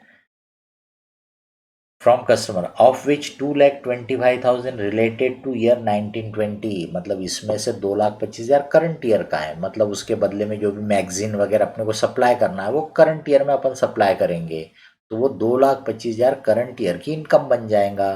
तो मैं यहाँ कर दूंगा डेबिट और इनकम अकाउंट में कर दूंगा क्रेडिट की भाई वो करंट ईयर का है। तो यहाँ किया डेबिट और इनकम अकाउंट में कर दिया क्रेडिट। ओपनिंग एडवांस में से जो आ गया 2,25,000। इसके अलावा जो बाकी का है वो नेक्स्ट ईयर का है, तो वो नेक्स्ट ईयर का बैलेंस रहने दो 75,000, वो नेक्स्ट ईयर की इनकम में आप काउंट करोगे, इस ईयर की इनकम में नहीं, ठीक है। फिर बोलता है कि during the year 1920 he made cash cell, तो कैश में मैगजीन्स आपने जो बेचे तो मैं कैश बैंक को कर दूंगा डेबिट और इनकम अकाउंट में कर दूंगा क्रेडिट 7.5 लाख। अब सवाल उठता है कि भाई इस साल भी आपको कुछ मिला क्या एडवांस जो नेक्स्ट ईयर के लिए है, तो वो देखिए उसने आपको फिर दिया है कि टोटल जो एडवांस है 31 मार्च को यानी क्लोजिंग डेट को तो 2,55,000 का बैलेंस बता रहा। कितने का बैलेंस बता रहा? 2,55,000 का बैलेंस आपको बता रहा। अभी देखिए ये सीधे सीधे बोल रहा है कि 1920 का कैश सेल 7.5 लाख है, उसने कैश रिसीव्ड नहीं बोला क्योंकि उसका मतलब अलग निकाला जा सकता है कैश रिसीव्ड का, उसने कैश सेल बोला इसलिए मैं पूरे को इनकम मान रहा हूँ।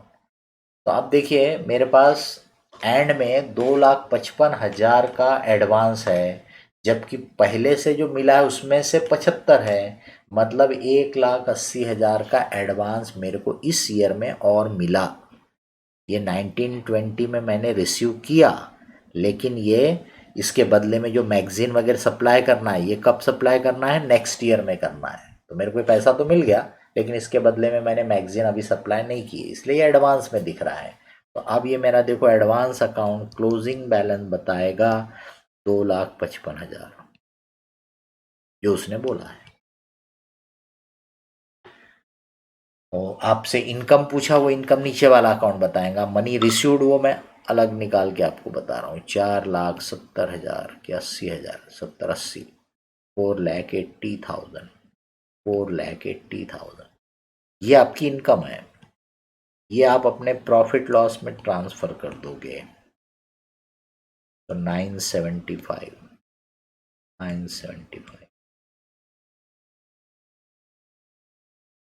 तो आपसे उसने जो पूछा पहला कि टोटल इनकम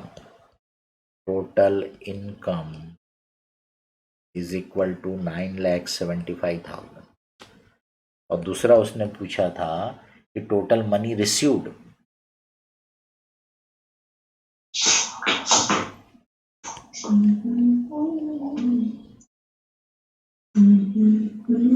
अनगा क्लास चालू है, म्यूजिक की क्लास नहीं है अभी।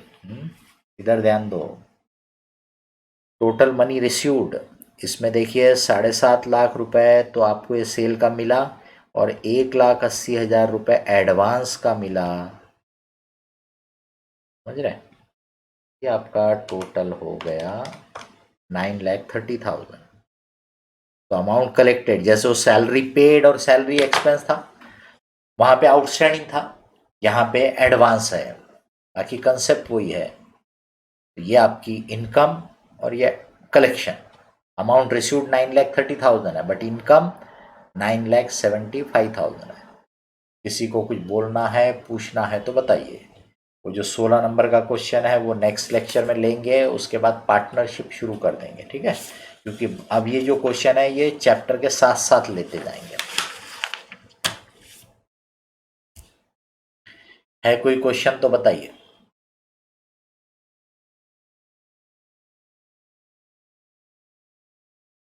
तो we will continue in the next lecture, ठीक है।